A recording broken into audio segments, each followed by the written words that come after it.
Souvenez-vous, avant les 2 déplacements consécutifs de son équipe à Strasbourg puis à Istres, Jean-Louis Garcia avait laissé entendre que prendre 3 points sur 6 serait une bonne opération. Écoutez-le, c'était il y a tout juste une semaine. L'idéal, ça serait d'en gagner un des deux.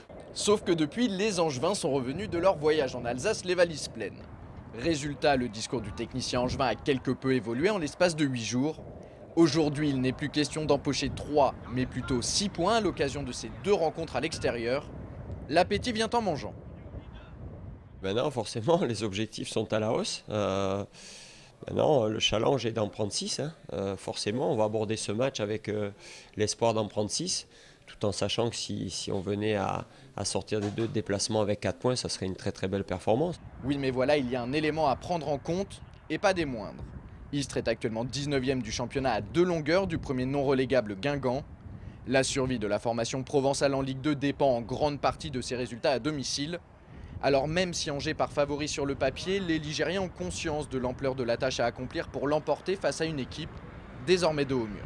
Ça va être un match difficile parce qu'ils sont avant-derniers et je le maintiens. Donc c'est clair que c'est jamais facile de jouer ces matchs-là.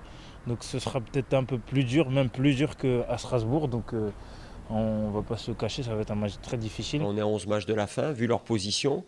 Henri Stamboli s'est projeté sur gagner tous les matchs à domicile. Donc voilà, on sait à quoi s'attendre. Et pour cause, certains observateurs du SCO ont suivi les Istréens lors de leur précédent match. Conclusion, c'est une équipe conquérante qui possède de fortes individualités, mais qui sur le plan défensif reste perfectible. On les a supervisés, Jean-Louis les a vus à domicile contre Châteauroux. J'ai eu mon ami Thierry Lauré qui a vu le dernier match contre Arles-Avignon. C'est une équipe joueuse. Effectivement, vous avez cité Saifi qui est un excellent joueur.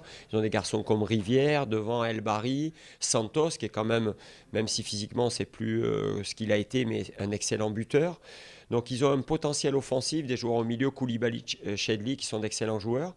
Mais ils ont du mal à être efficaces dans les 20 derniers mètres alors qu'ils produisent du jeu. Et par contre, ils prennent quand même pas mal de buts. Ils ont souvent en difficulté lorsqu'il y a de l'espace derrière eux. Ce qui signifie que les Angevins ont tout de même un bon coup à jouer. Qui plus est, une victoire face aux hommes d'Henri Stamboli leur permettrait à la fois d'assurer leur présence en Ligue 2 la saison prochaine et de préparer dans les meilleures conditions les rencontres contre Caen et Brest, les 2 leaders du championnat. C'est toujours bien d'aborder les matchs contre les gros en ayant gagné auparavant ou du moins en n'ayant pas perdu. Donc j'espère que ça sera chose faite pour affronter le leader et aller à Brest en étant costaud et savoir que Angers c'est pas rien quoi. C'est sûr que si on aborde ces 2 matchs justement avec 43 points, donc le maintien en poche, on va les jouer hyper libérés. À la veille de cette opposition face à Istres, l'éventualité d'obtenir le maintien trotte donc dans la tête des scoïstes.